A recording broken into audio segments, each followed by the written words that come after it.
Hi, and welcome to another edition of our People First interview series, where we shine a light on great companies that not only do interesting and cool work, but most importantly, look after their people. Identifi Global is a market leader in personalized career management and talent acquisition, specializing in the legal tech and legal services marketplace. Check out identifiglobal.com for more information and the roles that we cover. This week, I am delighted to be joined by Jay Connolly, Chief Talent Officer for Dentons.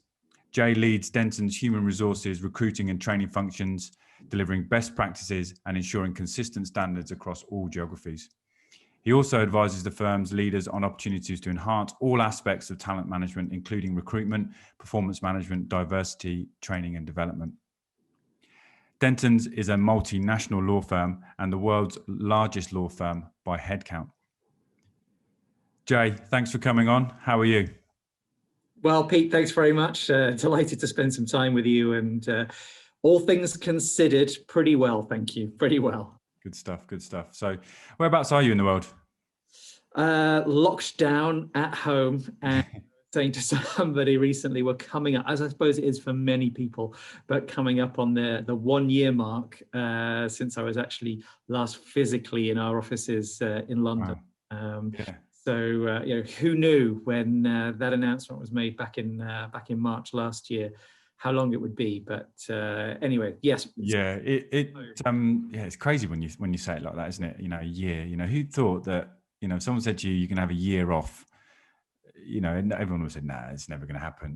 But here we are. So, I've obviously done the sort of the corporate introduction, and I always do it a disservice. So, but more importantly, tell us about you, Jay. What do you do when you're not leading the talent charge for a global business like Dentons? When you're not locked down, obviously.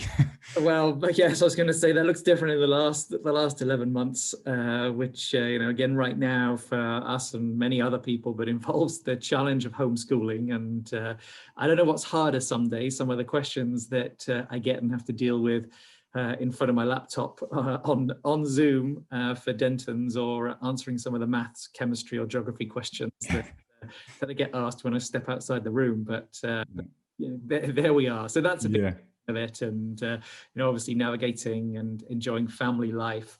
But for me, one of the things that's been even more important over the last year, especially, but being able to still do some exercise. So mountain biking is one of the things that I very much enjoy, and still get to do that, which is great. Yeah. And looking forward to being able to travel again, which is also something that very much is high on my list. Yeah, forgotten freedoms, eh? Indeed. We always joke, my wife and I, we always joke about getting an Ofsted inspection. We're waiting for the knock on the door, and we're not hopeful on getting a good rating. So yeah, I'm not sure we'd pass either, but there we are. Yeah. I know we're here to talk about Dentons, but I've got to ask you about one job really, really quickly. What's it like to work at Lego? Is it as good as they make it out to be? Well, it was it was a great role, and great to have the opportunity to work for the Lego company. Now that we've got children, I realize I probably was there at the wrong stage in my life. They're very much our children are very much into Lego, and that company discount when I worked for Lego it's certainly missed now. But I spent a couple of years with Lego, and based in the UK out of their head office here, and I was lucky enough to be in an HR role for them, but supporting a number of divisions, which actually included their TV division at the time. They were big in the video game space, so working with the team that were advancing those, as well as looking after sales and marketing. And look, there are lots of great things about Lego and that company, and of course, thinking about its roots and how it's grown. I joined not long after actually the patent on the brick had expired, so you started competitors come into the marketplace, particularly Mega Bloks, a large US company, and really Lego having to kind of rethink because of that competition in its space for the first time probably ever. They diversified a lot. Obviously there were the parks, which have since been sold off. But then, I've mentioned video gaming and a television division, and how they've evolved the product since. But that theme of play really came through in terms of within the company culture, which was great. Yeah. We spent time in Billund, so the kind of home of Lego, but fond memories for sure. I actually spent the last 6 months that I was with Lego, actually, unfortunately, doing some downsizing in the kind of Southern Europe business, because something I hadn't thought about a lot before. But of course, children play with Lego indoors in Northern Europe a lot, where the weather means that people spend more time inside. In Southern Europe, the market looks a little different. So there were some changes there, but a great organisation, still a family-owned business. That those roots and sense around kind of play and bringing that into the culture, how it fed through in terms of what we were doing from an engagement perspective. So definitely did enjoy it, and being able to spend some time in the parks and other pieces at the time was great fun. Fantastic. Yeah, it looks amazing, and the whole ethos of what they do, and how they approach development, and the working spaces and things like that. It's fantastic. I mean, with that in mind, I mean, you've been a senior HR professional for some fantastic companies. Do you take the best bits from each and carry them forward and adopt them, or is it a case of you have to tackle every organization on an individual basis? It's a great question, and I would definitely say it's both of those elements. And I would encourage everyone that we continue to apply this continual learning set, and that's exactly where I am today. And I reflect back on the last year and how much I've learned from colleagues in the firm and others externally. So we've got to keep learning. But I think back to, I started at Unilever, and the practices and approaches that were in place in Unilever when I was there, are still probably way ahead of many organizations, even today. But really taking that approach around some of the management, leadership, development, training that I saw and was able to be part of at Unilever, take that into kind of the next organization as well. For me as well, you picked up on an important point around just being cognizant of the differences. So as I moved from Unilever to Lego, but then particularly to Clifford Chance, so that was my move into professional services. So moving from companies, corporations into the professional services world, and being able to take the learnings, but sometimes package them differently, or not overtly describe them as practices that have worked at X or Y, because it is different in professional services. Often, I think organizations or companies think that they're more different than they really are. And I certainly remember stepping into professional services and people thinking, oh, this is a huge leap, it's very different. And it is different, and there are lots of differences, but there are also, of course, many similarities, because we're trying to focus on how we get the best out of people, inspire, engage, lead, motivate, develop. And those are really some common elements that I've seen throughout my career. So I think that the trick is to take the good bits that you've learned, and also the things that haven't worked well, because often those can be even more memorable. And then think about how to adjust them, repackage them, apply them in the environment that you find yourself working in today. And I'm a great believer now, and talk with the team here at Dentons, that it's important that we keep that wider focus and mindset. What is happening at client organizations? What's happening in wider professional services, not just other law firms? What's happening in the Unilevers of the world? We're not going to be able to take those directly and just apply them in Dentons as to solve the same issue, but there are going to be some elements of that we can leverage, that we can apply in a slightly different way, but many of those core concepts, and that's where we've got to keep stretching ourselves.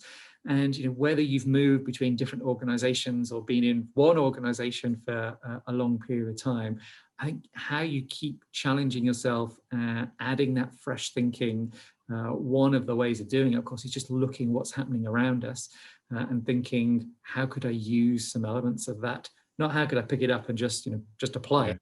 Yeah. Take some of that going forward. Yeah, I mean, it's, especially in a huge organization, it's, I can imagine it's like turning a tanker, just trying to implement it in something new, at all. I mean, with that in mind, I mean, we've had a range of, organization sizes, on this show. And, you're absolutely right. There are lots of, regardless of your size, whether you're 2 or, 20,000, you still experience the same people issues. So what are your biggest people challenges right now? Great question. I think it's important to think about are they challenges, are they opportunities? And Okay. And I definitely think it's both for us. I think that a few things that I would highlight.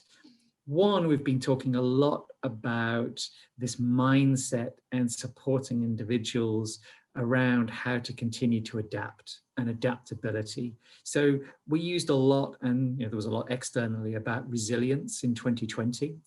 Absolutely right, and really important in 2021 as well. But for me, that word resilience conjured up a little bit of, I need to kind of hunker down a little bit and get through. I need to be resilient for a period of time. Of course, that's not how we intended it. That's not how a lot of the techniques and literature and research. So we've really shifted to focus on adaptability and supporting people to continue to adapt. So that's not new. That's always been present in a way. I mean, how all of us need to keep evolving, because the world's always changing around us. Yeah. And what we've seen over the last 12 months really is just an acceleration of some of those key themes. So I think there's a challenge and really an opportunity around adaptability. I think a piece that is, again, was with us, but really is with us to stay going forward, is around well-being and support, mental health. And again, it's a challenge, it's an opportunity, and in the legal profession, that has been something that perhaps is more acute than in some other industries, as we think about the types of individuals, high pressure environments, kind of hours that people are working, and we've really seen a much rightly sharper focus on well-being and the strategies and approaches that we at Dentons have to put in place and have put in place to support individuals. More we need to do, but that would be another that I would highlight. Perhaps a third would be people capabilities. And what I mean by that is that we've been doing a piece of work recently to kind of continue to refresh thinking in that space. What will be important for all of us, and certainly then in my sector, in 2030? And there's some great external research on that, looking at it by sector or role types. And what you really see is this kind of shift into areas like social connectedness, humanness, emotional intelligence. And we need to make sure that we're developing the right people capabilities today for individuals and for us as a firm to be successful tomorrow. So that challenge in kind of just what's going to be important are those capabilities and defining those.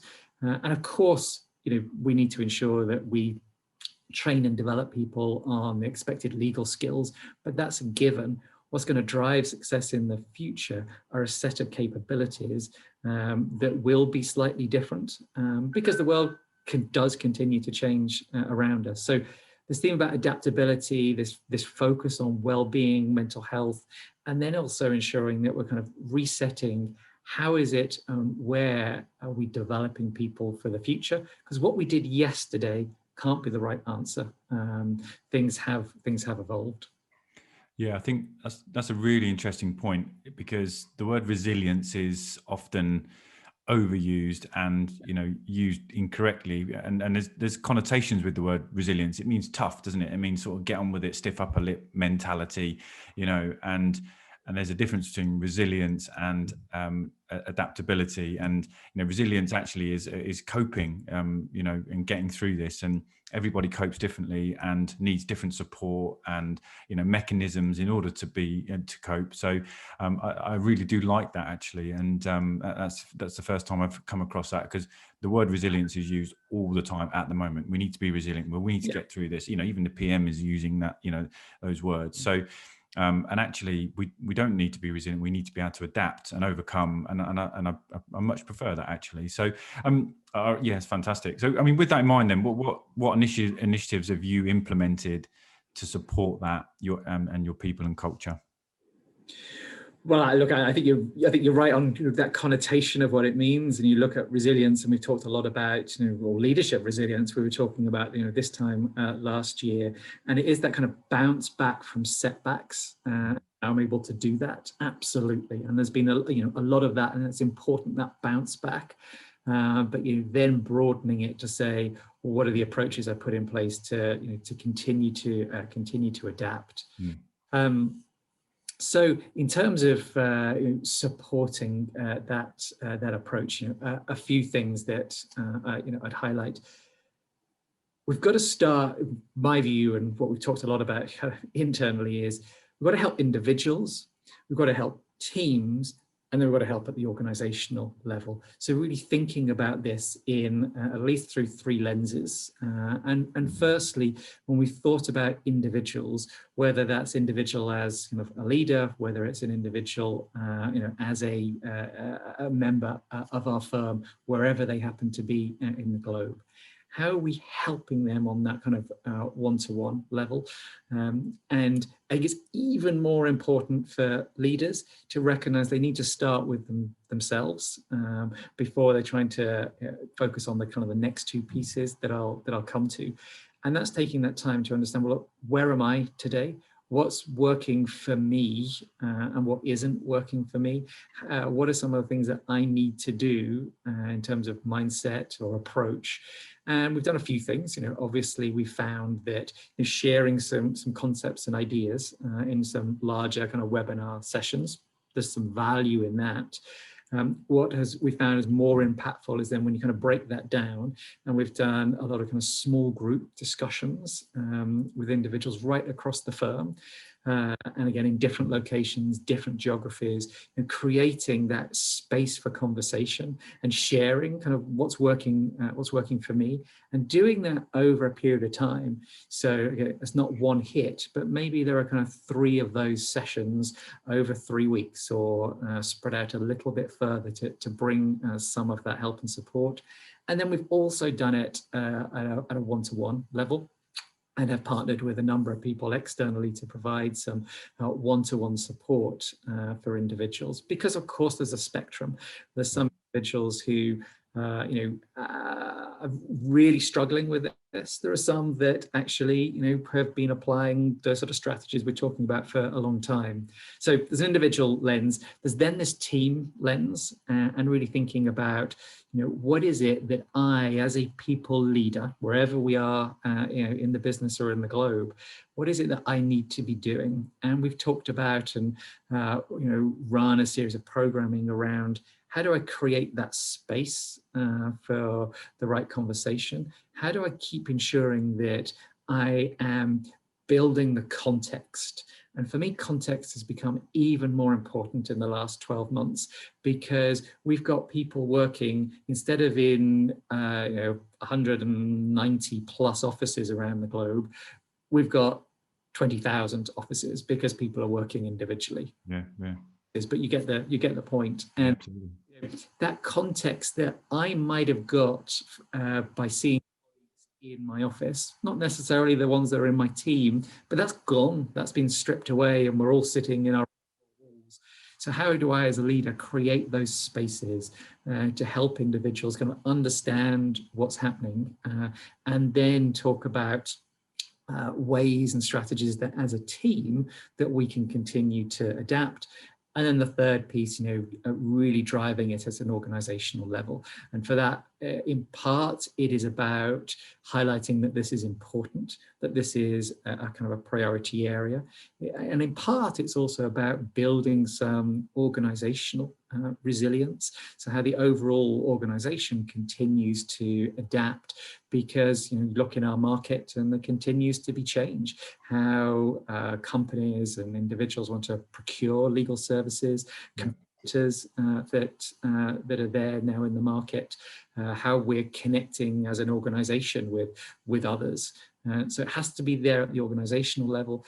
But for me, I just come back to, we've got to start with individuals. And I think what I see too often is people jumping in elsewhere without really having reflected, where am I? How am I showing up, and how am I coming to this conversation? Yeah.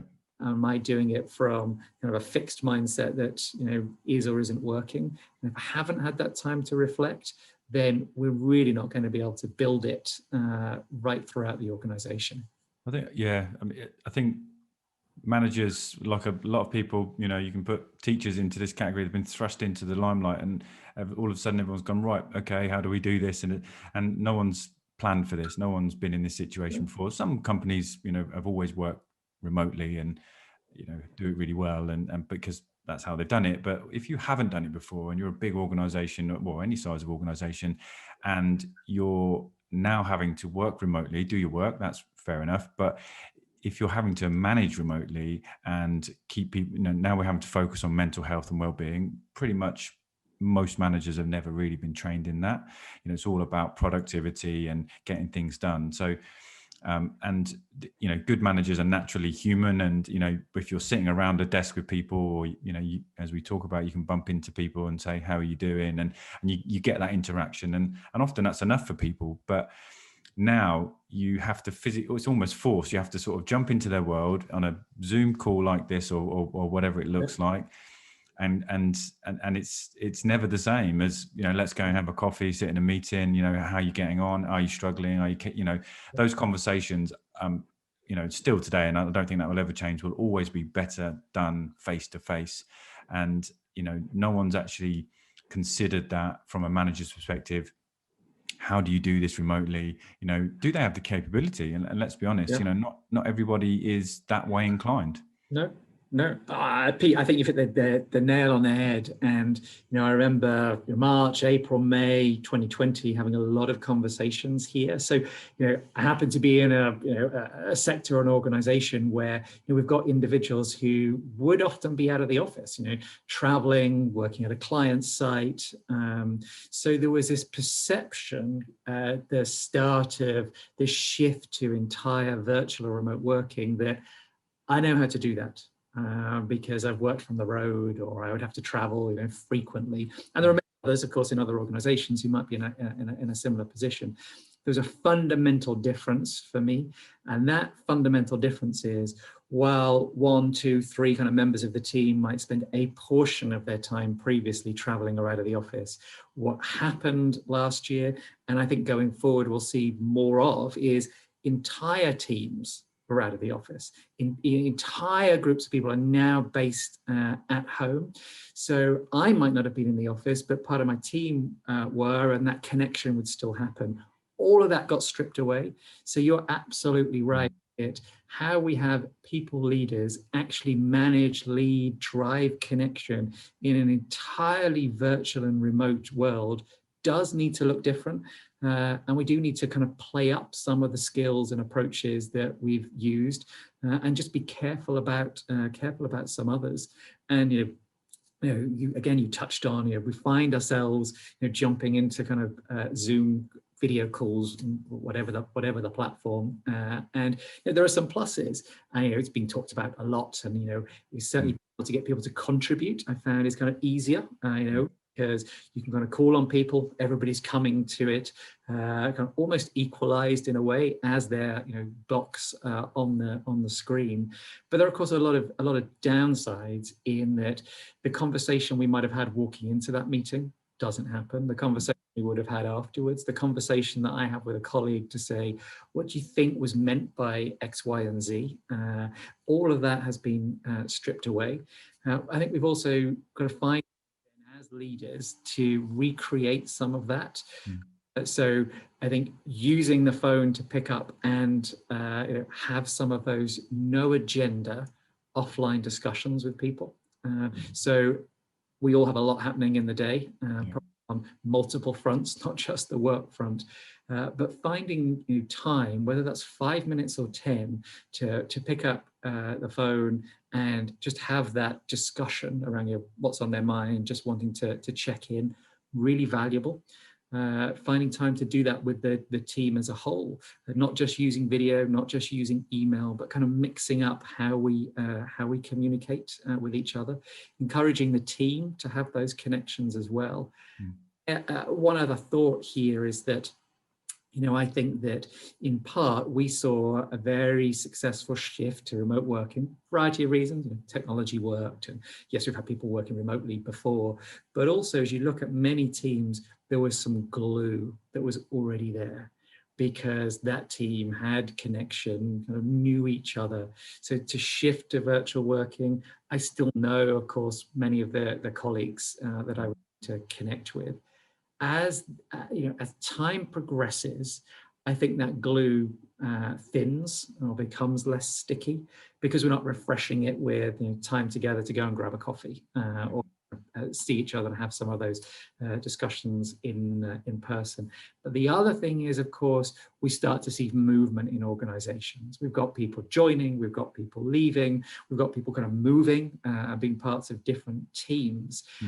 And that kind of influx of talent, great in many respects, but we've also got to find ways to ensure that we're building that glue so that we can continue to operate together. And I think that'll be one of the themes that we'll spend more time talking about as we think about the workplace of the future, and some of the dynamics of in-person time, virtual time, how we use each of those different segments. But certainly as we're working virtually and thinking about this theme of how do you lead virtual teams, I think that's another important element in this. Yeah, yes, absolutely. Do you think your culture's changed over the last 12 months? And do you think there's been you're a big organization, so I mean, it might, it might happen in part, but what about from just as a whole, do you think there's been any change, and how do you think for the good, or do you think that does it need to change for the future in whatever the new world of work looks like? Interesting question. I'm not sure if I would say, I'm not sure if I'd say our culture has changed in the, how would I define our culture and talk about, and there's, it varies a little bit, of course, from location to location. Yeah. Themes of our focus on kind of innovation, challenge approach, polycentric. But I think what has shifted are some of the practices and approaches, and maybe over a little bit more time that will have kind of a bigger impact on culture, perhaps. And maybe arguably in some of our locations, it has felt like a little bit of a shift in culture. But I certainly think the practices have changed. And, I look at, roles that we never would have thought could be completed virtually are now being done virtually and very successfully. So there's been a shift there. There's been a shift in how people operate and connect. And I think that actually we've got individuals throughout our organization who are just more used to using technology and tools, which perhaps they hadn't needed to focus on as much when we were in the office. And I would, walk into the meeting room and the video conference would be set up already. So some of our working practices have changed. And I think, again, I come back to this word. I mean, perhaps we've just really just accelerated a whole series of themes that were kind of already coming and already present, but really we've just short-circuited the next 5 years in at least in our firm, and compressed it into 11 months. So I think maybe we're starting to see some elements of kind of cultural shift, but I really pick up on some of those practices that I think have been there. Really big difference recently. Yeah, I think, and I can imagine how important that must be, certainly for individuals that are not used to, being in this position. They're used to their world being how it was, and not having to, in inverted commas, worry about the fluffy stuff, of people management. Whereas now it's become so important. Another thing that's become really important and has reached new prominence is diversity and inclusion, and and rightly so, and for all of the right reasons. There's an opportunity here for every organisation with remote working to get access to a talent pool that perhaps wasn't there before, because they recruited locally, within X miles of their office, or so there's an opportunity here that organisations can hopefully tap into. As a global organisation, what successes have Dentons had in this area?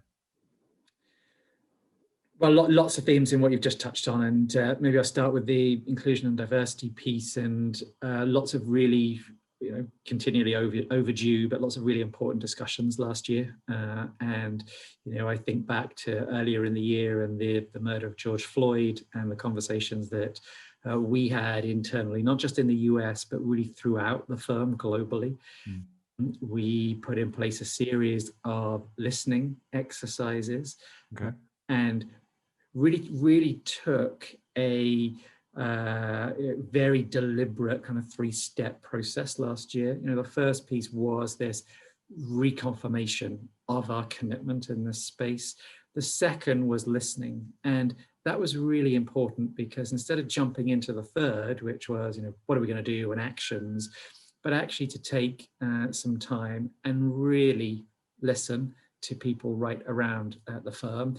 We did it in multiple ways, and of course there was a lot of one-on-one, but our global CEO and I held a whole number of small group sessions with people and colleagues from literally all parts of our firm, individuals from New Zealand, Australia, through Asia, Europe, America, and provided the space and opportunity for them to share their experiences, their thoughts, and their reflections. So it was not about Elliot or me providing or talking about what we were going to do, or a perceived answer, but really hearing from them in these small group settings, virtually still. What was a number of things were kind of impactful for me personally, and I think for us as the firm. And for sure, I heard some experiences and stories that people shared, and a number of them for the first time, that I would not want to be happening in our organization. And clearly, people have had experiences that are not that we would expect. So that was impactful. People shared things that have happened externally to them as well. Having the opportunity to hear that really made a big difference with our management committee, our global board, in terms of the types of conversations we were then able to have and the areas that we focused on.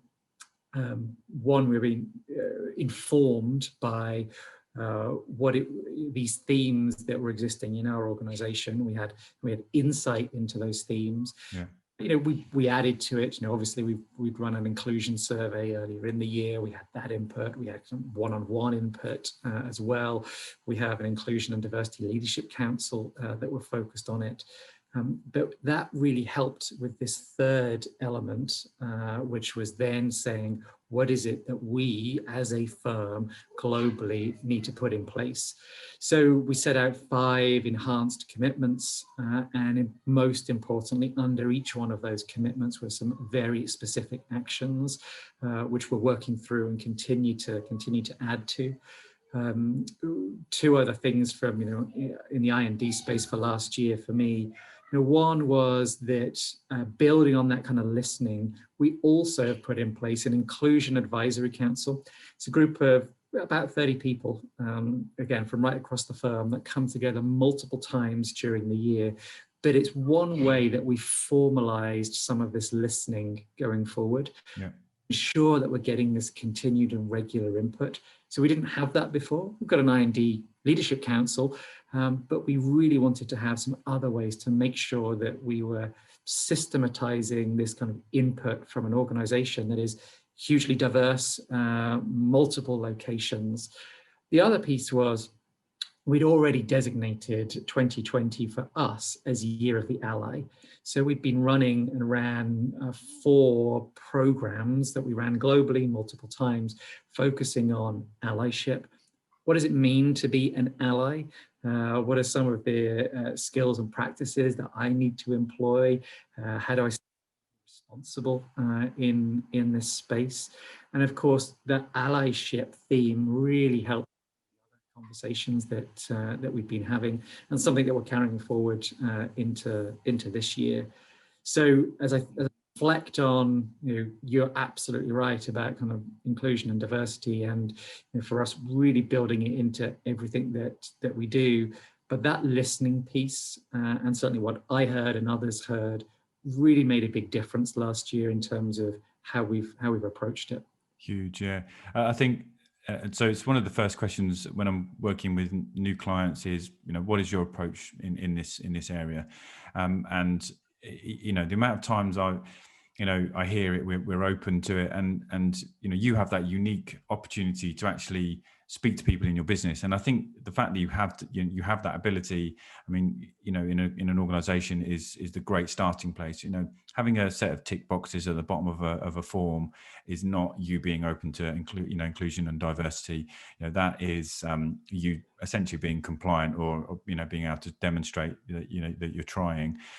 But starting with that listening piece is important, because if you're not doing that, or reaching out to other people, even if you don't have that ability in your organization, and saying, maybe even to someone like yourself, to say, how did you do it? How what are people telling you that it's important? Because just employing them is not is not enough. So I think that's it's really insightful, and really I'd be interested after this to see what that looks like in its practice. So do you think that remote working, and I'm probably answering my own question here, but does remote working present better opportunities recruiting a wider, more diverse talent pool at all levels in your organization?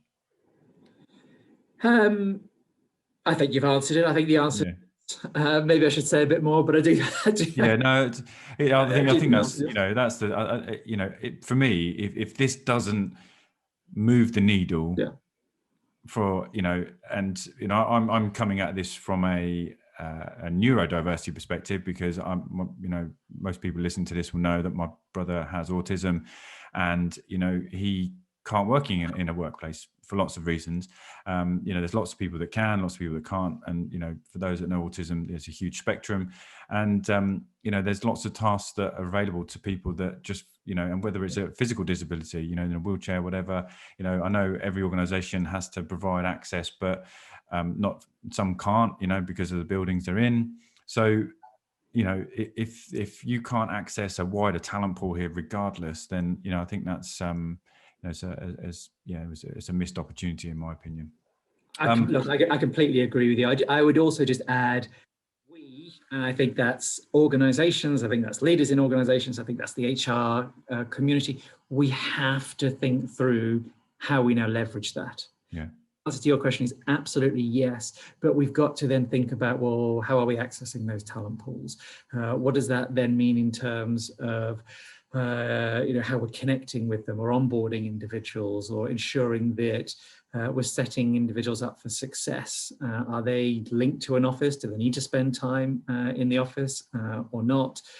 So there are pieces around it that I think have shifted how and where we can look for talent forward, which is fantastic.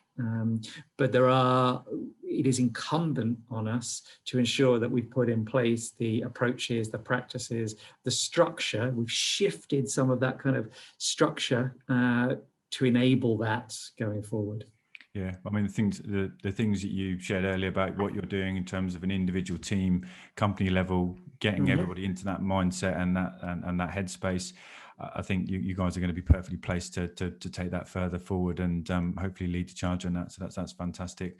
I'm conscious of your time, Jay. So a couple of quick fire questions, which I always ask at the end of these podcasts. So what does leadership mean to you? Leadership, it's about serving others, and it's about creating opportunities. It's about creating opportunities so that individuals can perform at their best and can truly deliver. That's what leadership is. It's not a title. It's not taking the benefits of that. It really is that focus on others, serving others, and creating those opportunities. Yeah, fantastic. Love that. And what piece of advice would you give to your peers navigating this period? Keep going. Things will improve, but most importantly, keep focusing on where you are and ensure that you're in the right space. People are looking to you for that guidance, insight, leadership, and that you are kind of that steady rock providing that support. You've got to make sure that you're grounded and that you're putting some things in place so that your wellness really is there. So do focus on you as well, because so many people are looking to you. 100%. Love that. Thank you very much, Jay. It was fantastic having you on. And if you weren't already convinced that Dentons were leading the charge on looking after their people, hopefully you are now. So please check out their website and see what roles they have available and get your applications in now. Jay, have a good rest of your day. Thanks very much. Thanks for the time.